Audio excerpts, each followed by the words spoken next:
세례 요한이라는 사람이 등장을 했습니다.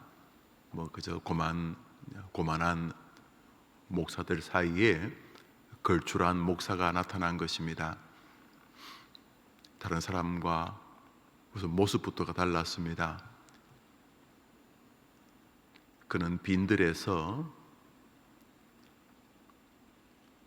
자기만의 하나님과의 관계를 가지면서 아무도 없는 빈들에서 하나님과 교제하였습니다. 사람들에게 요한이라는 사람은 하나님 밖에는 아무것도 모르는 정말 신령한 사람이다, 이런 소문이 났었던 것 같습니다. 말 그대로 특별해 보이고 능력이 있어 보였던 것이죠. 사람들이 요한이 있는 빈들로 모여들었습니다. 소문이라는 게 좋은 소문은 좋은 소문대로, 나쁜 소문은 나쁜 소문대로 퍼지지 않습니까?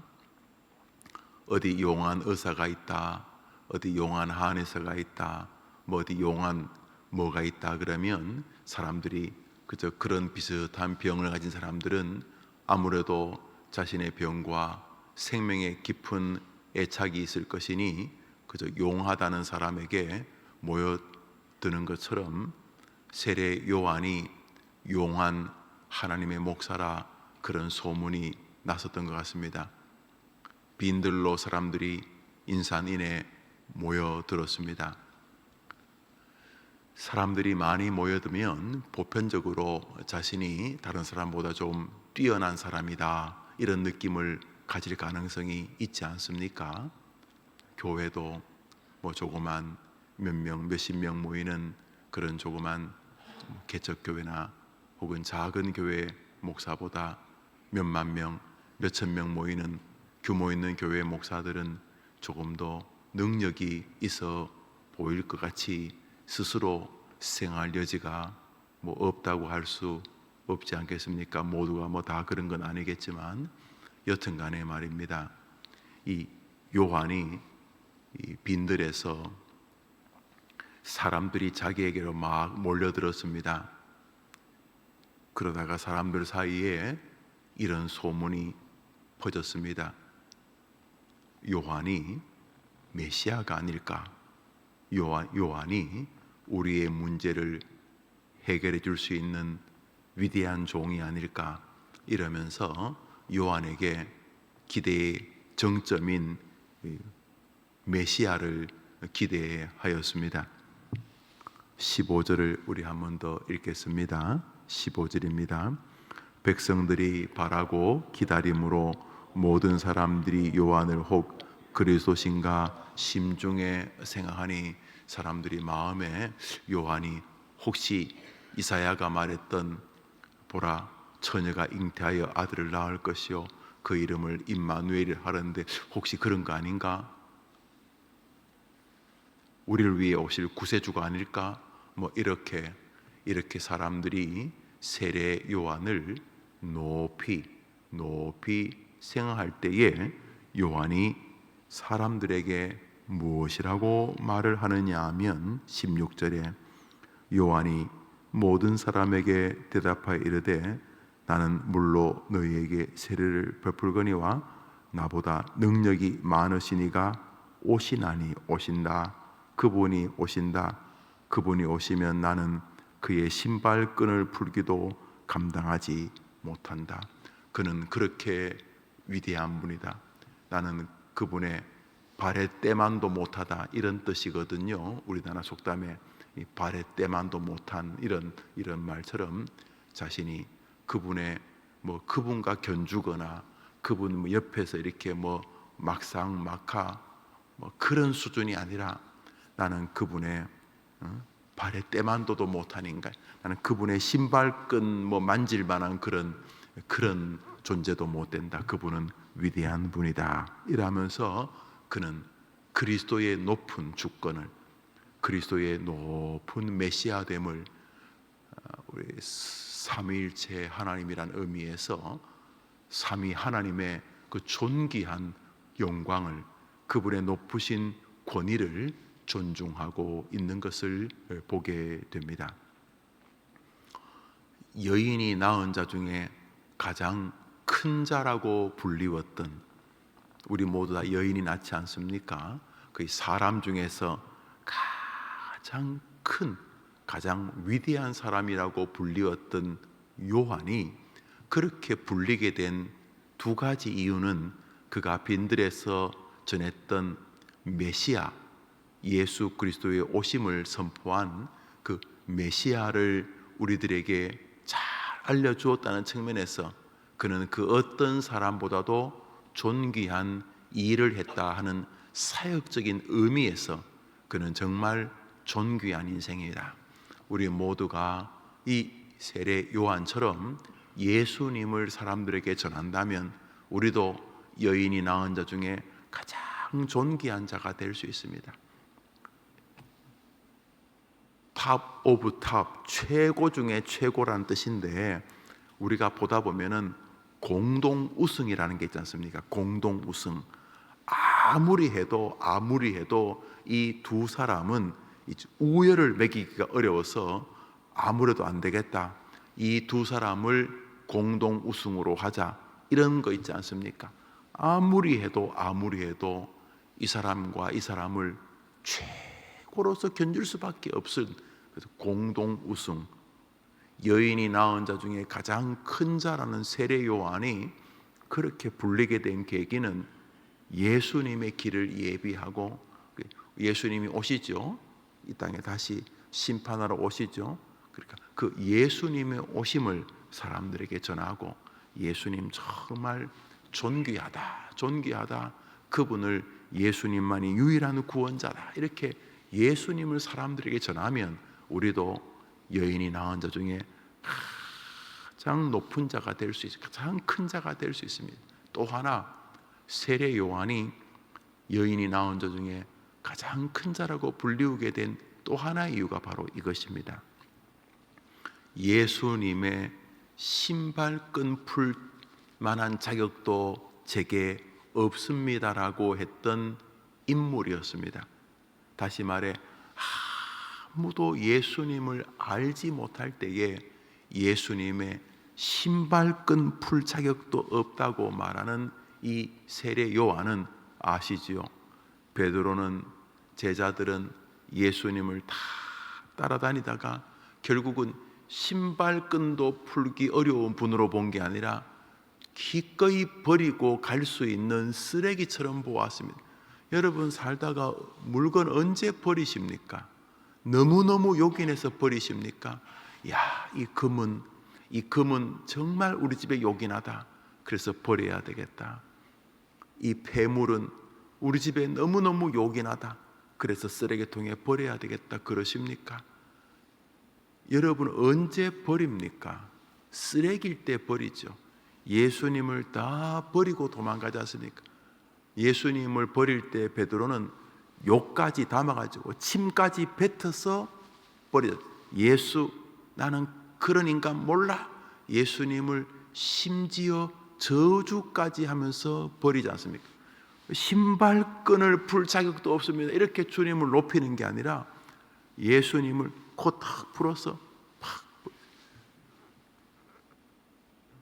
예수님의 생애 가운데 예수님의 옷자락을 만진 여성 정도까지는 있습니다만, 예수님의 신발끈, 예수님의 몸을 만지고 머리카락으로 예수님의 발을 씻고 이런 정도까지 믿음의 여인들이 보이기는 합니다만, 예수님의 손이나 발을 만질 생각은 아예 못하고 예수님의 신발끈에도 내가 손댈 만한 인물이 못 된다고 했던 유일한 인물이 요한입니다. 세례 요한. 여인이 낳은 자 중에 가장 큰 자가 되는 길은 예수님을 이렇게 대하는 것이죠. 예수님을 정말로 존귀하게 대하는 거죠. 예수님을 정말로 존귀하게 대하는 사람이라면 그 예수님이 자기를 위해 십자가에서 이 짐승처럼 죽잖아요. 이 제물은 완전히 완전히 말 그대로 짐승처럼 죽여서 불태우는 것이, 예수님이 짐승처럼 박혀서 물과 피를 창에 찔려 다 쏟으시면서 그 신발끈 풀 자격도 없는 나를 위해 십자가에서 그분이 죽으셨다고 믿는 사람이라면, 만일 그 신발끈 풀 자격도 없는 나 같은 것을 위해, 나는 신발끈도 풀 수 없을 만한 그 높으신 분이 나를 위해 죽으심으로만 내가 구원을 받기 때문에 나를 위해 죽었다고 믿는다면, 이 얼마나 확고한 구원의 신앙이겠습니까? 그래서 우리 주님이 요한은 여인이 낳은 자 중에 가장 큰 자로 불리었습니다. 그리고 우리도 주님을 믿는 수준이 주님하고 맞짱 뜨고 같이 농담이나 틱틱하고 하는 그런 수준이 아니라, 그분 뵐 때마다 그냥 두렵고 이런 것보다 그분의 그 권위와 그분에 대한 깊은 사랑 때문에, 그 주님의 내가 신발끈 풀 자격도 없는 인간인데 라고 하는 마음을 가지면서 그 주님의 은혜를 감격해야 하고 그 주님을 존귀하게 여기는 사람이라면, 여러분도 여인이 낳은 자 중에 가장 큰 자라는 공동 우승을 할 수 있는 것이죠. 우선 오늘 본문에서 보게 되는 것은 요한의 예수님에 대한 높은 권위에 대한 깊은 존중을 보게 됩니다. 오늘자 날주입니다. 욥기서 16장입니다. 욥기서 16장입니다. 참 모진 고난을 겪고 있는 어른입니다. 욥, 아이고 어느 정도 하면 좋겠다 싶은데 욥은 아주 깊은 고난을 겪고 있습니다. 욥이 거의 아브라함 시대 사람으로 추정이 됩니다. 이 욥이 지금 너무너무 아픕니다. 몸도 만신창이가 되었고, 또 부인도 저주하고 도망을 갔고, 부인이 일부러 도망갔다기보다는 부인이 거의 정신이 온전하겠습니까? 자식 10명이 몰살당했는데 있던 재산 다 사라지고, 이거 부인도 기가 막히지 않겠습니까? 그 부인이 하나님을 저주하고 죽으라고 그렇게 비난 저주를 하고 가는 그 순간, 그 여인이 실실 웃으면서 그랬겠습니까? 그 여인의 눈에 핏대가 서 있고 절규하면서 외친 소리 아니겠습니까? 그 부인을 이해하자는 게 아니라 그랬다는 거죠. 그러니까 이 욥은 내우외환을 겪고 있습니다. 거기다 재산들 다 사라지고, 같이 신학교 동기들이었던 목사 셋이 와서 위로한다고 하면서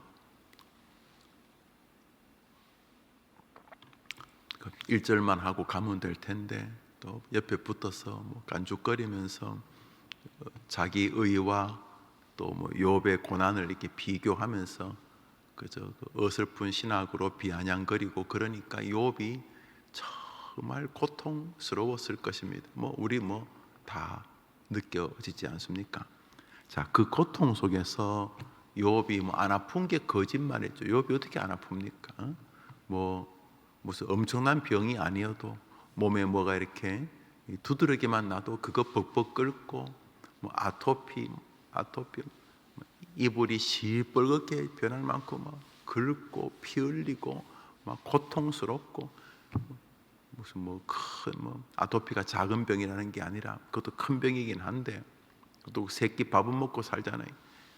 이게 그래도 그 병만 걸려도 정신이 없는데, 이거 욥이 완전히 다 온 마음과 몸이 다 무너져 있죠. 사실은요, 무너져 있습니다. 그럼에도 불구하고 말입니다, 욥에게서 보여지는 그 신앙 말입니다. 욥에서 보여지는 신앙, 여인이 낳은 자 중에 가장 큰 자라던 이 요한에게서 보이는 신앙 말이죠. 당신 대단합니다. 아닙니다.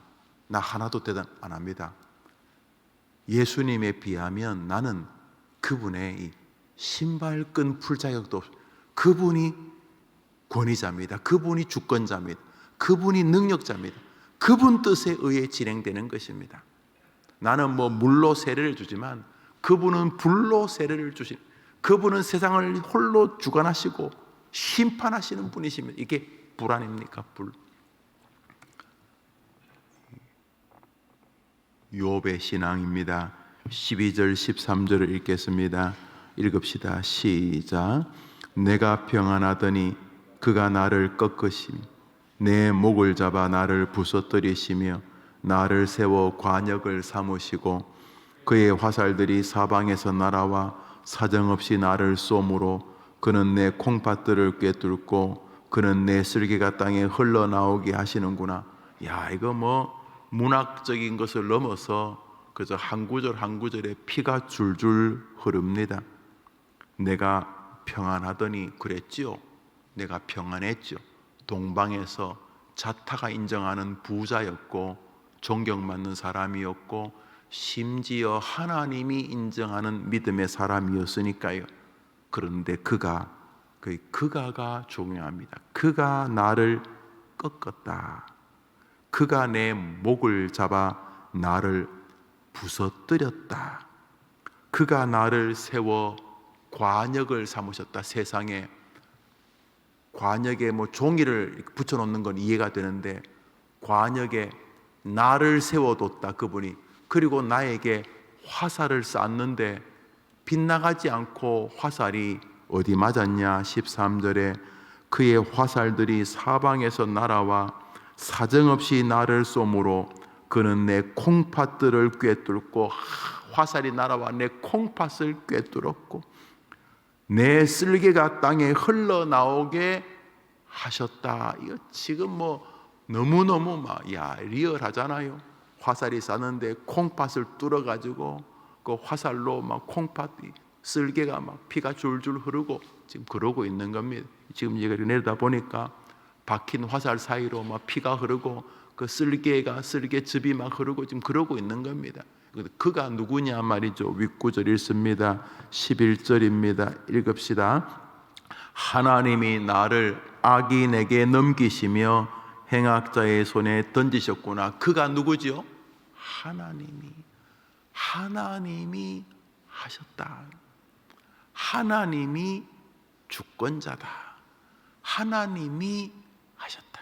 이렇게 좋을 때 우리가 하나님이 하셨다는 말은 쉽잖아요. 이야, 어떻게 그렇게 복을 받으셨어요? 정말 하나님이 도와주셨습니다. 맞아요. 목회를 해보면요, 열심히 해야 되죠. 목회하면서 탱자하고 그러면 되겠습니까? 뭐든지 열심히 해야 되죠. 열심히 하려니까 이 와중에도 신방을 하려고 하고 찾아가려고 하고 전화를 들고 1시간씩 2시간씩 기도하고 상담하고 또 말씀을 전하고 또 말씀을 준비하고 하여튼 열심히 해야 되죠. 열심히 해야 되긴 하는데 제가 이제 목회를 시작한 지 30년이 되었어요. 30년. 그래서 다음 주에 30년 되었다고 동기들이 이렇게 모여서 좀 연구도 하고 지나온 시간을 좀 상의하자, 또 상담하자, 이렇게 해서 서로 또 위로하자. 그래서 한 100여 명이, 한 150명, 100여 명이 모여서 이렇게 휴식을 또 가질 겸 또 30년을 기념해서 또 시간을 가지자 그러고 또 저에게도 일부분 책임을 맡겨서서 그런 시간을 좀 가지려고 합니다. 30년 동안 목회를 한 것 참 세월이 쑥 갔습니다. 30년 목회를 돌아보니까 열심히 해야 되는 건 맞지만은 열심히 다 하거든요. 열심히 다 해요. 저는 대부분의 목회자가 그렇다고 생각합니다. 그러나 열심히 다 한다고 되는 거 아닙니다. 정말 어른들이 하신 말이 옳습니다. 선배 목사님 하신 말씀이 정말 옳습니다. 목회는 정말 은혜다, 은혜. 하나님이 도와주셔야 되는 것이다. 하나님 도와주셔야 되는 거다. 하나님이 주권을 인정하는 거죠. 오늘 욥도 마찬가지입니다. 좋은 일이 왔을 때 아이고 하나님의 은혜입니다 이렇게 말하고 우리는 그렇게 믿죠 정말. 근데 나쁜 일이 왔을 때 야 이거 하나님이 역사하시는 겁니다, 이렇게 참 말하기가 쉽지가 않습니다.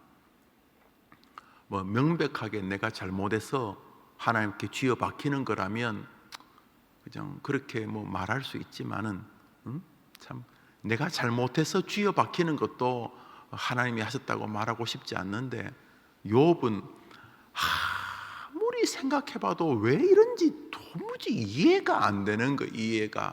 그런데도 불구하고 욥이 하는 말을 보십시오. 염통이, 쓸개가, 심장이, 콩팥이, 내 인생이, 내 아이들이, 내 삶이, 내 건강이, 내 물질이, 내 인생이, 내 명예가, 내 평판이 완전히 갈기갈기 찢겼는데 내가 잘 모르지만은 이 배후에도 여전히 하나님이 계신다. 누구의 주권을 인정하는 겁니까? 하나님의 주권을 인정하는 것입니다. 하나님이 결정권자다. 우리는 하나님을 따라야 된다. 우리는 그 어떤 순간에도 우리 주님을 높여야 된다. 이것입니다. 하나님의 주권을 인정한다면은 함부로 교만하지도 않지만 함부로 지나치게 침체하지도 않는 것이죠. 하나님의 주권을 인정하기 때문인 것입니다. 요한은 사람들이 띄워줄 때, 그 띄워줄 때 정신을 잃지 않습니다. 사람이요 올라갈 때보다 내려갈 때가 더 위험하다지 않습니까? 여튼 간에 내려갈 때이든 올라갈 때이든 요한이나 세례 요한이나 욥은 다 하나님의 주권을 인정하고, 아니에요, 높임을 받을 분은 우리 주님이십니다. 잘 모르겠지만 이 배후에도 여전히 결정권자는 하나님이십니다. 그러므로 좀 이해 안 되는 일이 왔다고 해서 내가 너무 하나님을 없는 것처럼 생각하거나 부인해서는 안 되는 것입니다. 욥은 아픔 속에서도 그 진리를 우리에게 보여주고 있는 것입니다. 그래서 욥은 끝내 하나님을 저주하고 하나님을 원망하고 하나님이 없다고 말하지 않는 것입니다. 하나님의 자랑인 이유가 여기에 있습니다. 오늘 두 사람은 굉장히 공통적인 사람입니다. 하나는 예수님이 요한을 자랑해 주셨습니다. 여인이 낳은 자 중에 가장 큰 자라고.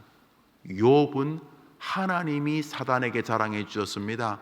내가 인정하는 믿음의 사람이라고. 두 사람 공통점은 하나님의 권위를, 하나님의 하나님 되심을 인정하였다는 것입니다. 좋은 날입니다. 아무도 살아보지 않은 날, 여러분과 제가 마치 에덴 동산에서 아담과 하와가 매일 아침이 새로운 창조의 아침인 것처럼 우리도 동일합니다. 오늘이 목요일인데 지난주 목요일과 같은 날이 아닙니다. 오늘은 오늘의 새로운 태양이 뜬 날입니다. 돌고 도는 것처럼 보이시죠? 천만의 말씀. 오늘은 여러분이 한 번도 겪어보지 못한 날이십니다. 저도 마찬가지고. 그거는 다른 종교의 사상입니다. 윤회라고 하죠. 우린 그런 거 없습니다. 기독교는 일직선의 시간만이 존재합니다. 창조에서 종말까지, 주님의 마지막 심판날까지 우리는 일직선으로 갑니다.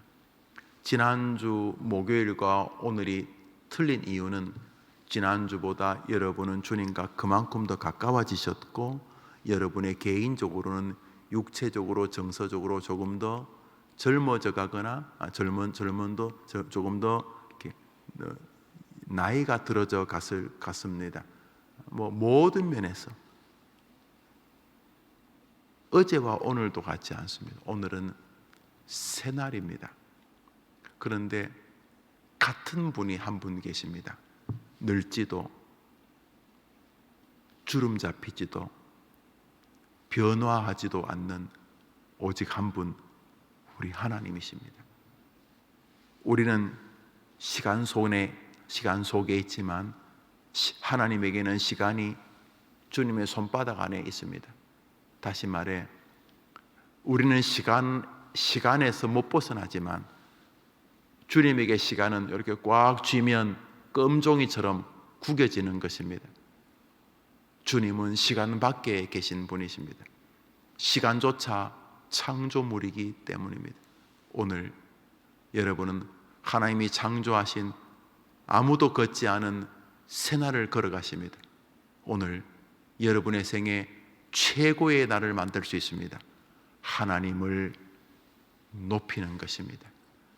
예수님을 사람들에게 어제보다, 지난주 목요일보다 더 가치롭게 선언하는 것입니다. 세례 요한이 했던 것처럼 오늘 여러분이 최고의 날을, 최고의 창조의 날을 여러분이 만들어 가실 수 있습니다. 어떻게? 주님의 신발끈도 풀 수 없는 것처럼 주님을 존귀하게 인정하시면 되는 것입니다. 무슨 일을 만나든지 하나님의 주권이 있다고 인정하시면 여러분은 하나님에게 요업처럼 인정받는 믿음의 사람으로 하루를 승리하게 될 줄 믿으시기를 바랍니다.